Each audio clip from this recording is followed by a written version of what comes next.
Tonight, think about the last time someone ignored your message. Not a stranger, someone whose reply mattered. You saw the little notification disappear. You opened the chat, you checked the time, then you checked it again. Nothing. And something strange happened inside your body. Your stomach tightened. Your chest felt smaller. Your mind started building stories before you could stop it. Maybe they are angry. Maybe you said something wrong. Maybe you are not as important to them as they are to you. No one touched you.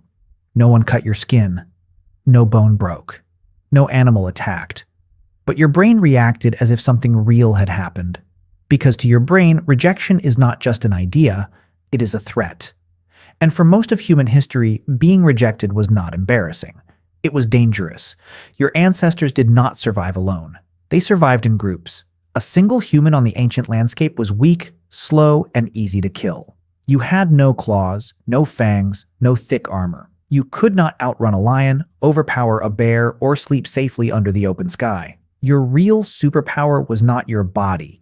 It was belonging. Belonging meant someone watched while you slept. Someone shared food when your hunt failed. Someone warned you when the grass moved in the wrong way. Someone helped raise your child. Someone remembered where the water was. Being accepted by the group meant life. Being pushed out could mean death.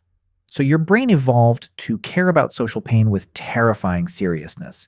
It did not treat exclusion like a small emotional inconvenience.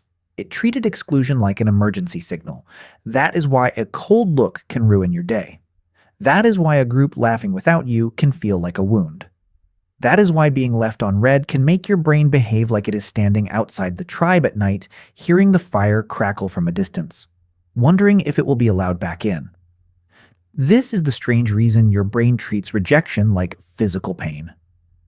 In 2003, psychologist Naomi Eisenberger and her colleagues ran one of the most famous experiments on social pain. The experiment looked almost silly at first. Participants were placed in a brain scanner and told they were playing a simple virtual ball-tossing game called Cyberball with two other people. At first, the other players threw the ball to them. Then they stopped. The participant watched the little digital ball move back and forth between the other two players. Not because of a dramatic insult, not because of a cruel speech, just because they were quietly excluded from a game. And their brain noticed. The researchers found activity in regions linked to the distress of physical pain, including the dorsal anterior cingulate cortex and the anterior insula. In simple words, the brain did not shrug and say, "This is only a game." It sounded an alarm. The pain was social, but the alarm system overlapped with the system that helps you notice bodily harm. That does not mean a broken arm and a broken heart are identical, but it does mean your brain uses some of the same ancient warning machinery for both. Physical pain says, protect the body. Social pain says, protect the bond. And for a social animal, a broken bond could become a broken body later. This is why rejection can feel so irrational. Your modern mind says, calm down. It is only one comment, one text, one invitation you did not receive. But your older brain does not live in the modern world. It lives in a world of campfires, predators, hunger, and children who need many adults to survive. Your older brain hears rejection and asks one question. Are you safe with the group? If the answer is uncertain, it turns up the volume. This is also why rejection gets your attention so quickly. Pain is not designed to be polite. Pain is designed to interrupt you. When you touch something hot, your hand moves before you have time to think. That fast reaction protects your skin. Social pain works in a similar way. When you notice a change in someone's tone, when a room goes quiet after you speak, when your friends make plans without you, your attention snaps toward it. Your brain wants you to fix the connection before the damage spreads. This is not weakness. It is an old survival system doing its job in a new environment. The problem is that your brain's rejection detector was built for small tribes, not infinite social networks. Your ancestors probably knew a few dozen or a few hundred people. Their social world had limits. Your brain could track faces, favors, rivalries, promises, and alliances. Today, your brain is exposed to thousands of possible judgments. A stranger can ignore your post. A coworker can leave you out of a meeting. A friend can like someone else's photo and not yours. A group chat can keep moving after you say something and no one responds. Your ancient alarm system is now plugged into a machine that never sleeps. No wonder it gets overwhelmed. You carry a Stone Age social nervous system inside a digital popularity contest, and every tiny signal can look bigger than it really is. Psychologist Roy Baumeister and his colleagues studied the human need to belong in the 1990s. Their work argued that belonging is not a luxury. It is a basic human motivation. Your brain is not simply hoping to be liked, it is constantly checking whether you have stable, caring connections. Stable matters. One compliment is nice, but your brain wants evidence that people will still be there tomorrow. Caring matters. A crowd can surround you and still leave you lonely if no one actually knows you. This is why rejection hurts most when it comes from someone who matters. A rude stranger can sting. But a distant parent, a cold partner, an excluding friend group, or a silent child can cut much deeper. Your brain weighs social pain by attachment. The closer the bond, the louder the alarm. That is why the same sentence can mean nothing from one person and everything from another. When someone important says, "Do whatever you want," your brain does not only process the words. It reads tone. It reads history. It reads danger. It asks whether love is being withdrawn. And the body follows. Your heart rate can change. Your muscles can tense. Your appetite can disappear. Your sleep can fracture into pieces. Rejection is not trapped in your thoughts. It moves through the body. This is one reason loneliness is so powerful. Researcher John Cacioppo spent decades studying loneliness and social connection. His work helped show that loneliness is not just being alone. It is the feeling that your social bonds are not strong enough or safe enough. You can feel lonely in a crowded city. You can feel lonely in a marriage. You can feel lonely while your phone is full of contacts. Because your brain is not counting people. It is measuring safety. Do you have someone who would notice if you disappeared? Do you have someone who would help if you fell? Do you have someone with whom you can stop performing? When the answer feels uncertain, your brain becomes more alert. Loneliness can make the world look more threatening. Neutral faces can seem colder. Small slights can feel sharper. Your brain starts scanning for proof that you are unwanted, and because it is scanning so hard, it finds signals everywhere. This is the cruel loop. Rejection makes you watch for more rejection. The more you watch, the more you notice. The more you notice, the less safe you feel. And the less safe you feel, the harder it becomes to act naturally around people. You become careful. You become defensive. You rehearse messages too many times. You avoid invitations before anyone can reject you. You tell yourself you do not care. But the part of your brain built around belonging still cares. It has always cared. This is where modern advice often fails.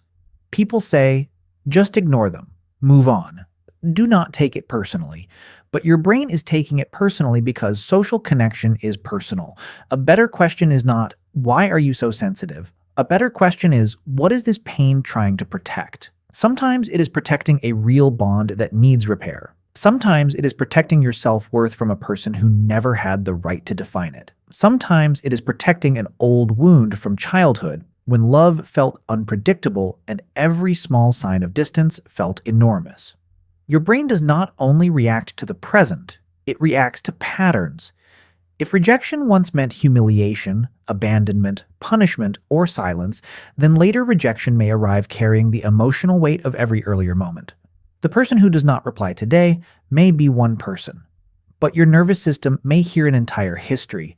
This is why rejection can feel bigger than the event itself. It is not only the moment, it is the memory network around the moment.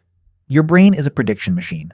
It uses the past to guess what comes next. If the past taught you that distance means danger, your brain may see danger quickly, too quickly. But the goal of the brain is not to be perfectly accurate. The goal is to keep you alive. In the ancient world, a false alarm was annoying. Missing a real threat could be fatal. So the brain often prefers to overreact.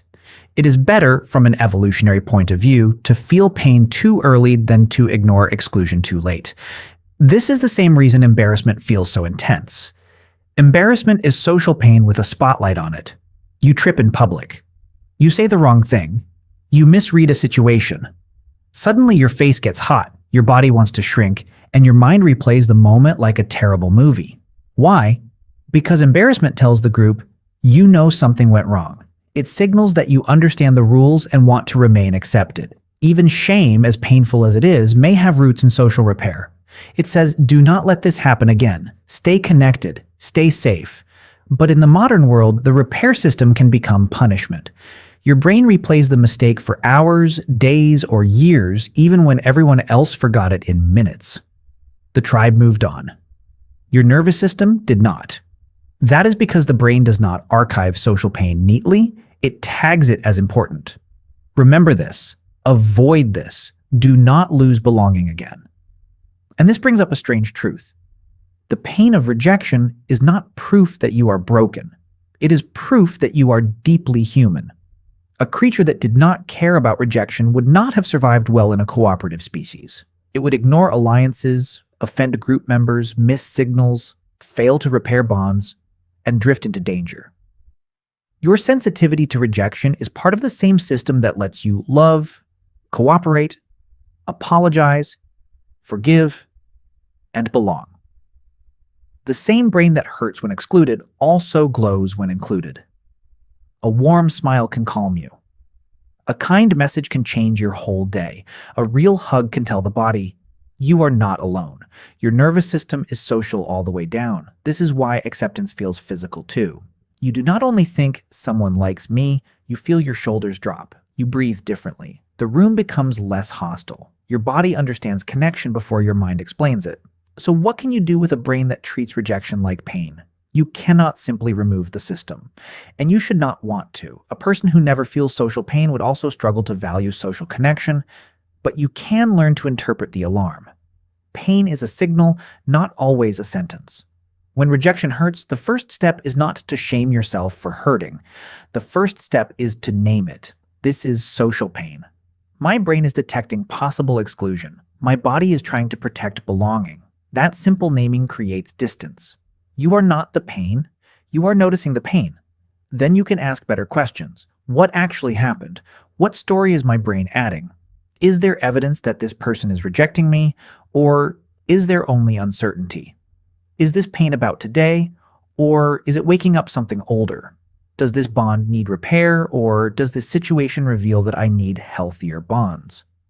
These questions do not make the pain vanish instantly, but they stop the ancient alarm from becoming the only voice in the room. You can also give your brain what it evolved to need, not endless approval. Reliable connection. One safe person can matter more than 100 shallow signals. One honest conversation can calm more than 1,000 likes. One community where you do not have to perform can soften years of scanning for rejection. Your brain is not asking to be famous. It is asking to be held in a human web. And when rejection does happen, real rejection, painful rejection, the answer is not to pretend it does not hurt. It hurts because bonds matter. But pain also means the system is working. A burned hand teaches you to pull away from fire. A rejected heart can teach you where connection is unsafe, where repair is needed, and where your belonging should not depend on someone who uses silence as control. The goal is not to become numb. The goal is to become wise, to feel the alarm without letting it drive every choice, to care about belonging without begging for it in places that keep wounding you, to remember that one person's rejection is not the same as exile from the tribe. Your ancient brain may not know that yet, so you have to teach it. Again and again, you are not outside the fire forever. You are not alone on the plane. You are a modern human carrying an ancient alarm system. And sometimes that system mistakes a delayed text for abandonment, a quiet room for danger, a cold face for exile. But underneath all of that pain is something beautiful. Your brain was built for connection. It hurts because it knows connection matters. It hurts because for thousands of generations, belonging kept your ancestors alive. So the next time someone ignores your message, leaves you out, or makes you feel unwanted, pause before you believe the first story your brain tells. Feel the sting. Name the alarm. Check the evidence. Reach for the people who are real. Because rejection may feel like physical pain, but it is also a reminder of one of the deepest truths about you. You were never built to survive alone.